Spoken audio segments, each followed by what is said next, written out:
સુરેન્દ્રનગરના લીંબડી પોસ્ટ ઓફિસમાં વહેલી સવારથી જ લોકોએ આધાર કાર્ડ માટે લાઈનો લગાવી હતી। આધાર કાર્ડની કામગીરી માટે ફક્ત એક જ સેન્ટર હોવાથી લોકોને મુશ્કેલી પડી રહી છે। દરરોજ 30 કૂપનો અપાઈ રહી છે, પરંતુ 30માંથી ફક્ત 25 લોકોને જ કૂપનો મળે છે। લોકો એવો આક્ષેપ પણ લગાવી રહ્યા છે। લોકોને 2 થી 3 દિવસ સુધી આધાર કાર્ડ સેન્ટરના ધક્કા ખાવાની નોબત આવે છે। અહીં વહેલી સવારથી જ ઠંડીમાં અરજદારો લાઈનો લગાવે છે। આ તરફ અરજદારોનું કહેવું છે કે પીવાના પાણીની અહીંયા કોઈ જ સુવિધા હોતી નથી।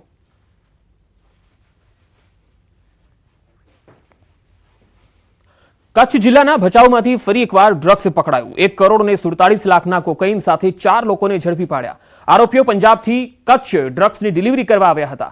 આરોપીઓ કારમાં કચ્છ તરફ આવી રહ્યા હતા ત્યારે એસઓજી પોલીસે ઝડપી લીધા।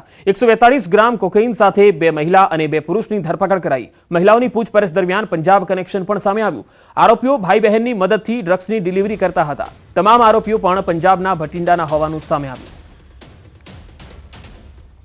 જેમાં લગભગ 147 ગ્રામ જેટલું કોકેન મળી આવેલ છે, જેમની આંતરરાષ્ટ્રીય માર્કેટમાં જે કિંમત છે 1 કરોડ 47 લાખ જેટલી છે।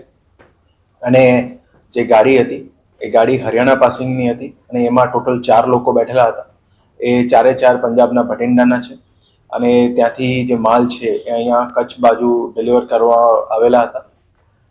સુરતમાં ગૌચરની 100 કરોડની જમીનનું કથિત કૌભાંડ સામે આવ્યું। રૂપિયા 1.70 કરોડની સ્ટેમ્પ ડ્યુટી ભરી ગૌચરની જમીનનો 24 કરોડનો દસ્તાવેજ બનાવ્યાની ફરિયાદ છે। જમીનનો મોટો વહીવટ સંસ્થાના પદાધિકારીઓ અને જમીન માફિયાઓએ કર્યાનો આક્ષેપ લાગ્યો છે।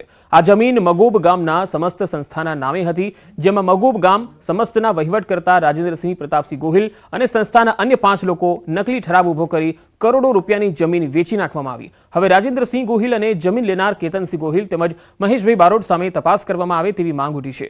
આ મામલે મુખ્ય નિયંત્રણ મહેસૂલ અધિકારી, સુપ્રિન્ટેન્ડન્ટ ઓફ સ્ટેમ્પ્સ અને નોંધણી સર નિરીક્ષકે મામલો ગંભીર હોવાનું જણાવ્યું। જે અધિકારીએ દસ્તાવેજ કર્યો છે તેની સામે તપાસ કરવામાં આવશે એવું પણ જણાવ્યું। અમદાવાદ આરટીઓ સર્કલ નજીક ડિમોલિશનની કામગીરી થઈ। મેટ્રો બ્રિજ નીચે દબાણ હટાવવાની કામગીરી હાથ ધરવામાં આવી। એએમસીના અધિકારીઓએ પોલીસ બંદોબસ્ત સાથે ડિમોલિશનની કામગીરી શરૂ કરી।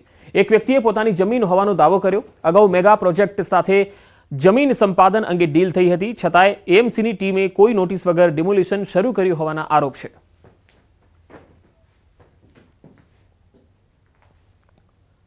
કચ્છ જિલ્લાના ભુજમાંથી અજાણી મહિલાનો મૃતદેહ મળ્યો। ભુજના દંતેશ્વર મહાદેવ મંદિરની પાછળથી મહિલાનો મૃતદેહ મળ્યો। મોચીરાઈ રોડ પર કૂવામાં મહિલાનો મૃતદેહ મળી આવ્યો। ભુજ ફાયર વિભાગે મૃતદેહને બહાર કાઢ્યો। સમગ્ર મામલે પોલીસે વધુ તપાસ હાથ ધરી। સુરેન્દ્રનગરમાં 2 જૂથો વચ્ચે મારામારી થઈ। ચૂડાના મોજીદળ ગામે મારામારીની ઘટના। બંને જૂથ વચ્ચે તલવાર અને લાકડી વડે મારામારી થઈ હતી। હથિયાર વડે હુમલો કરતા 3 લોકો ઇજાગ્રસ્ત થયા। ઇજાગ્રસ્તોને સારવાર માટે હોસ્પિટલમાં ખસેડવામાં આવ્યા। ચૂડા પોલીસે ઘટના સ્થળે પહોંચી વધુ તપાસ હાથ ધરી હતી। તો હથિયાર વડે હુમલો કરતા 3 લોકો ઇજાગ્રસ્ત થયા છે। ચૂડા પોલીસ આ સમગ્ર મામલાની તપાસ કરી રહી છે। તસવીરોમાં જોઈ શકાય છે કે કેવી રીતે 2 જૂથ સામસામે આવી ગયા હતા અને હથિયારો સાથે વાખડવા લાગ્યા।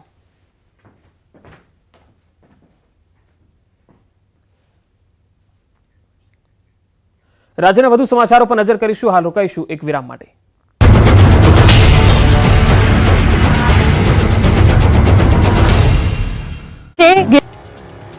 અંજારના ભુવડ નજીક જ એક કેમિકલ કંપની આવી રહી છે અને જેની લોક સુનાવણી શરૂ થાય તે પહેલા જ 20 ગામના લોકોએ અધિકારીઓને ઘેર્યા।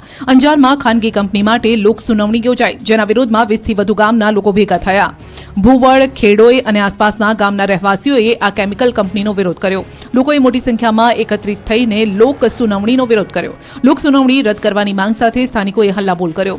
વિરોધ વચ્ચે પણ પ્રાંત અધિકારી ટસનામસ ન થયા અને સુનાવણી રદ ન કરતા લોકો વધુ ભડક્યા। સ્થાનિકોએ સુનાવણી સ્થળે જ ધરણા શરૂ કર્યા।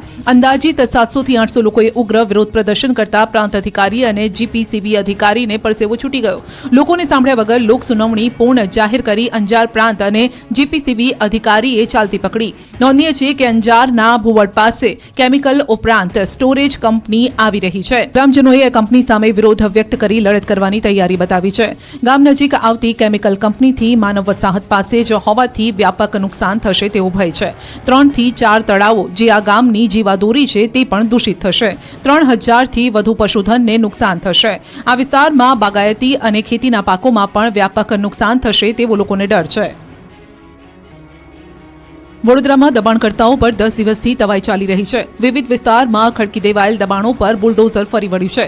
વડોદરાના મનપા કમિશનર દિલીપ રાણા એક્શન મોડમાં છે. શહેરમાં સતત 10મા દિવસે દબાણ હટાવવાની કાર્યવાહી યથાવત છે. ગુરુવારે પિરામિતા રોડ પર આવેલું ફિશ માર્કેટ સીલ કરાયું. રાવપુરા પોલીસના ચુસ્ત બંદોબસ્ત સાથે ફિશ માર્કેટ સીલ કરવામાં આવ્યું. અનેક નોટિસ બાદ પણ પરવાના ફી ન ભરતા ફિશ માર્કેટ સીલ કરાયું. છેલ્લા 5 વર્ષથી વધુ સમયથી નોટિસ આપ્યા છતાં પણ કોઈ કાર્યવાહી કે પછી ફી નહોતી ભરવામાં આવતી, જેથી વડોદરા કોર્પોરેશનની માર્કેટ શાખા અને દબાણ શાખાની સંયુક્ત કાર્યવાહી અહીં ચાલી. શહેરના રાજમહેલ રોડ ઉપર પિરામિતા પોળની અંદર આવેલા મચ્છી માર્કેટ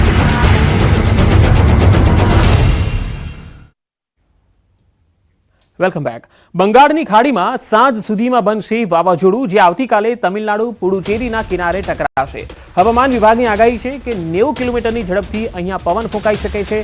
તમિલનાડુમાં 3 દિવસ વરસાદનું રેડ એલર્ટ અપાયું છે. તમિલનાડુ સહિત 5 રાજ્યોમાં અતિભારે વરસાદની શક્યતા છે. પોરબંદરમાં ભર શિયાળે આંબામાં કેસર કેરી પાકતા લોકોમાં આશ્ચર્ય ફેલાયું. પોરબંદર માર્કેટિંગ યાર્ડમાં ખેડૂતે ઊંચા ભાવે શિયાળામાં પાકેલી કેરીની હરાજી કરી. મહત્વનું છે કે કેસર કેરીને ઉનાળુ ફળ ગણાય છે, ત્યારે માર્કેટિંગ યાર્ડમાં સુદામા ફ્રૂટ કંપની ખાતે એક બોક્સ કેસર કેરી એટલે કે 10 કિલો કેસર કેરી વેચાણ માટે આવી. આ કેસર કેરીનું હરાજી દરમિયાન 8,500 રૂપિયા જેટલા ઊંચા ભાવે વેચાણ થયું. 1 કિલો કેરીની 851 રૂપિયાના ઐતિહાસિક ભાવે વેચાણ થયું. આટલી વહેલી કેરીના આગમનની આ ઘટના ન માત્ર ગુજરાતમાં પરંતુ દેશમાં પ્રથમ ઘટના હોવાનું હરાજી કરનાર વેપારીએ જણાવ્યું. બીજી તરફ ખેડૂતે કહ્યું કે અમોએ દેશી ખાતરનો વધુ ઉપયોગ કર્યો અને વરસાદ પણ સારો હોવાથી આંબામાં વહેલી ફ્રૂટ થઈ. આવનાર સમયમાં પણ કેરીનો સારો ફાલ આવે તેવી આશા તેમણે વ્યક્ત કરી. કે સૌરાષ્ટ્ર ગુજરાતની અંદર આ માર્કેટની અંદર પોરબંદર માર્કેટમાં પહેલી કેસર કેરી આવી હશે એવું અનુમાન કરું છું. અને પોરબંદર જિલ્લા તરીકે ખેડૂત તરીકે પણ મને ખૂબ રાજીપો છે. અને અહીંયા અમે સુદામા જે ફ્રૂટ છે આપણે નીતિનભાઈ દાસાણી એમને ત્યાં અમે લઈને આવ્યા હતા. અમને 1 કિલોના 851 રૂપિયા ભાવ સૂજ્યો છે આ પહેલી કેરીનો. એટલે આમ 10 કેજીનો કહેવાય તો 8,500 રૂપિયા બોક્સ થયું છે. નોર્મલી કેરી આવે છે 3જા મહિનાથી સ્ટાર્ટ થાય છે. ગીરમાં 3જા 4થા મહિના સ્ટાર્ટ થાય છે. પણ પોરબંદરની જગ્યા અનુકૂળ છે કેરીના પાક માટે બડા ડુંગરની, એટલા માટે આ કેરી 9મા મહિનાની ફૂટ હતી એટલે આજે આ બજારમાં આવી છે. વડોદરાના સાવલી તાલુકાના ખેડૂતો ચિંતામાં મુકાયા. રવિ પાકની સિઝન આવી ગઈ છે, પરંતુ હાલ ખેડૂતો સિંચાઈના પાણી માટે વલખા મારે છે.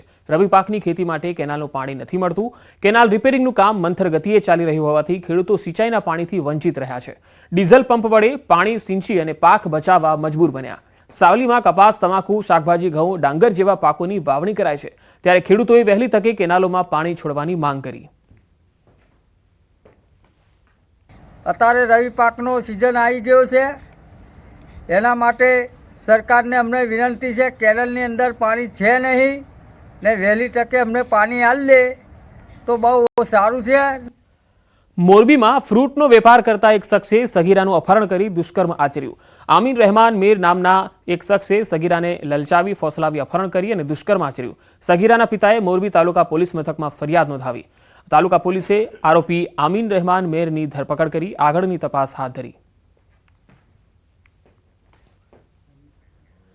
અમદાવાદના લારી ગલ્લા પાથરણા સંઘ સંગઠન નિર્માણની બેઠક મળી. આ બેઠકમાં પાથરણાવાળાએ તંત્ર સામે પોતાની વિવિધ માંગ મૂકી. તેમણે સ્ટ્રીટ વેન્ડર પોલિસી માટે વોર્ડ વાઇઝ ચૂંટણીની માંગ કરી. સિલેક્ટેડ કમિટીને કાઢીને ઇલેક્ટેડ કમિટી કામ કરે તેવી માંગ કરી. સાથે જ જ્યારે પણ સામાન ઉપાડવામાં આવે ત્યારે કોઈ પણ ચાર્જ લેવામાં ન આવે તેવી માંગ કરી. આ તમામ માંગ સાથે 1 ડિસેમ્બરના રોજ લારી ગલ્લા પાથરણા સંઘના 10,000 લોકો એએમસી કચેરીનો ઘેરાવ કરશે અને વર્ષ 2026માં કોર્પોરેશનની ચૂંટણીમાં 1 લાખ લોકો મત ન આપે તે માટે માંગ કરશે. આજે અમદાવાદ શહેરના 15 થી 20 વિસ્તારના મુખ્ય આગેવાનોની કમિટી પણ બનાવાઈ. 10,000થી વધારે લારી ગલ્લાના પાથરણાવાળા મ્યુનિસિપલ કમિશનર દાણાપીઠનો ઘેરાવ કરવાના છે. અને 2026માં જે કોર્પોરેશનની ચૂંટણી આવી રહી છે એમાં અમદાવાદના 1 લાખ લારી ગલ્લાના પાથરણાવાળા તો કોઈ પણ સંજોગોમાં જે તે સરકાર અમારી વાત કરશે એને વોટ આપશું. જે સરકાર અમારી વિરોધી અમારા ધંધા છીનવી રહી છે અમે કોઈ પણ સંજોગોમાં વોટ નહીં આપીએ. વડોદરામાં MS યુનિવર્સિટીની વધુ એક ગંભીર બેદરકારી સામે આવી. ચીફ ગેસ્ટના સમયના ભાવે પદવીદાન સમારોહ ટલ્લે ચડ્યો. હજારો વિદ્યાર્થીઓ ડિગ્રીથી વંચિત રહ્યા. ચીફ ગેસ્ટના નામના અન્ય વિકલ્પનો વિચાર કરવાને બદલે સત્તાધીશો પદવીદાન સમારોહના આયોજનમાં જ વિલંબ કરી રહ્યા છે.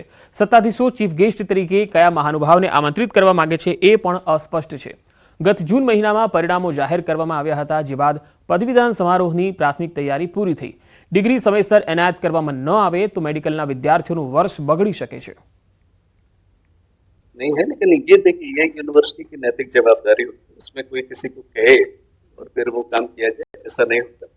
यूनिवर्सिटी ऑलरेडी सितंबर महीने से हम लोग पूरी तरह से, आपको ये जान के खुशी का अनुभव होगा कि हमारे सारे रिजल्ट्स जून महीने में ही निकल गए थे.